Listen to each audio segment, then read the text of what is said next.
Comme je le disais, un livre ne peut pas se contredire. Vous voyez dans le Coran 5,47, il dit que les gens de l'évangile jugent d'après ce que Allah y a fait descendre.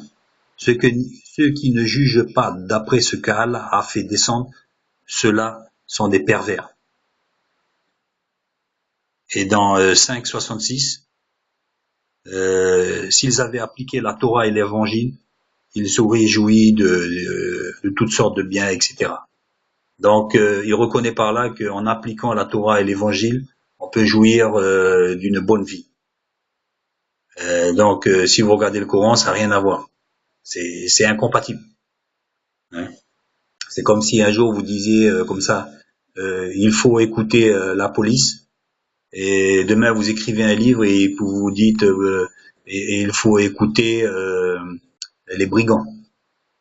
Ce livre même se contredit, quoi.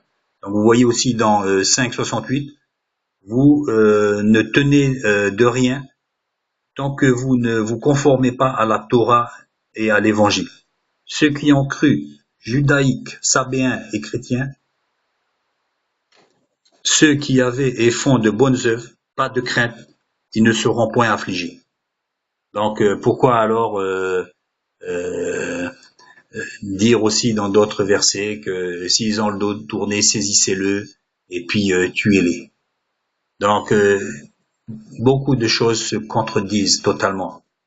Alors vous savez, c'est comme le serpent.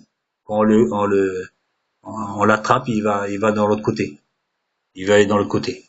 Il ne veut pas affronter la vérité. Et ça, c'est le chemin direct pour aller en enfer, de ne pas reconnaître la vérité.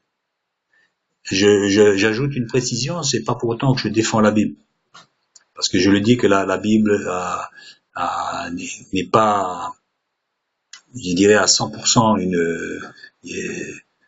je dirais véridique, parce qu'il y a des petits détails, hein. C'est pas la parole pure de Dieu, mais il n'y a pas photo, parce que la Bible, je vous dis, elle est peut-être à 99% ou plus vraie, par rapport à un livre qui est truffé de contre-vérités.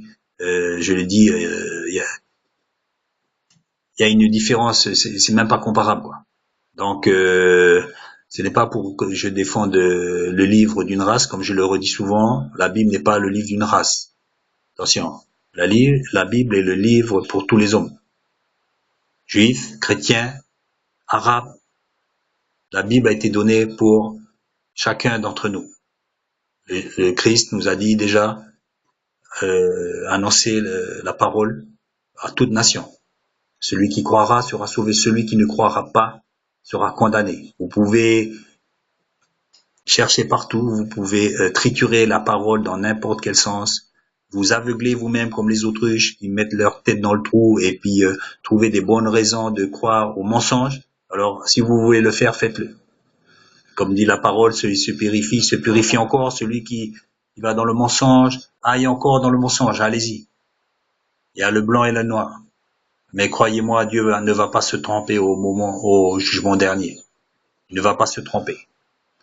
Il saura très bien, et déjà maintenant, ils le savent, ceux qui sont déjà dans le ciel et ceux qui sont en route vers l'enfer.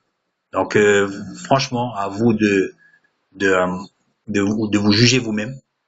Et ça serait dommage de suivre une tradition que vous avez simplement parce que vos parents l'ont et vous l'ont donné. Ou alors que vous avez simplement choisi par rejet de l'Occident, par quelques raisons peut-être valables, parce que bon, c'est vrai, l'Occident n'est pas net non plus, il a pillé des choses, ceci, cela, mais de là à faire des raisons comme ça pour s'aveugler soi-même, vous vous enfoncez encore plus. Donc ce n'est pas une raison pourquoi au mensonge. Soyez franc déjà, comme je le dis souvent, avec vous-même. Déjà, premièrement, soyez franc avec vous-même et vous avez un droit à regard sur la Bible et sur le Coran. Allez-y, et puis si vous êtes sincère avec vous-même, Dieu vous donnera la vérité.